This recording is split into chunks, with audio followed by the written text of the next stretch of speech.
So 70 million a year for a luxury private terminal e-OR Tambo. Leyo bekuyi-idea yaKate Matlala le bekafuna ukuyiqala kuthi labo labanemali bavele bayotihlalela kahle uma bafuna ukucross-a. Hello guys, sanibonani and welcome back to my channel.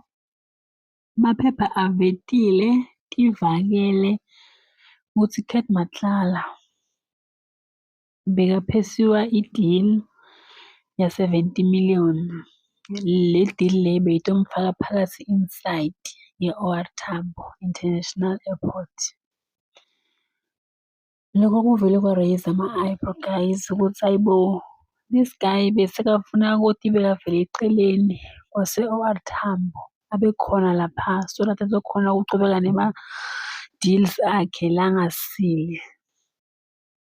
And siyazi ukuthi lapha kulama-deal akekho yedwa, net yena uyi-front.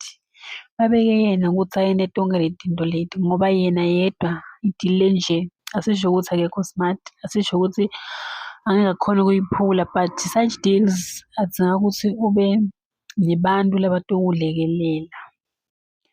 So i-deal siyatibuta futhi ukuthi if nangabe le deal le beyiphumelele wayithola uKate Matlala yamfaka khona lapha phakathi, i-Nedbank yona beyo-benefit-a tukwana, beyositakala kuphi ngoba siyazi ukuthi ona lawo ma-client labathile, ama-client lakanemali, ma-politicians, ma-celebrity nje yabo, labantu labanemali, sikhuluma ngabantu labanemali. Bathi bona bebange baze bafole emalayini bebayohlaliswa lapha bangayi nawo wonke umuntu ngale. So yabo guys ukuthi la tiyobise betiyo-cruiser nicely. Bekayovele nje athi makathi Matlala umuntu une-deal awele lula. So bavele bamthatha bayomvalela le ebhongweni because bayadi ukuthi kukhulu okuzayo. And la khona utova ngebantu, utova emaphepheni, asathi utova ngabantu ukuthi kwenzakalani outside. Ngoba ulala khona namuhla because of le ngqondo yakhe ayimati stop, ayimati ukuthi seku-right. Yena nje konke bekakwenta ngaphansi kokuthi yena uhlakaniphile.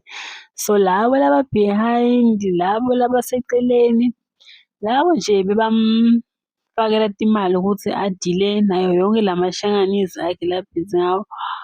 Kuba sita ukuthi bativete kusase-early ngoba ziyakhala guys, ziyalila. All thanks to uNhlanhla Mkhwanazi ngoba hayibo kube bekungase nguye besinotiva nini tindzaba leti, or maybe kutoba i-plan le-right ukuthi nabo baka-Nedbank baye emadlanga bayochaza ukuthi kuleya deal kube sekuhamba njani, kuphelelaphi ngoba this terminal beyitoba nje i-hub levumela kwasani lengafuneki lapha. So guys, that brings us to the end of our today's video. Please like, comment and subscribe. Don't bona ku video elandelayo. Bye.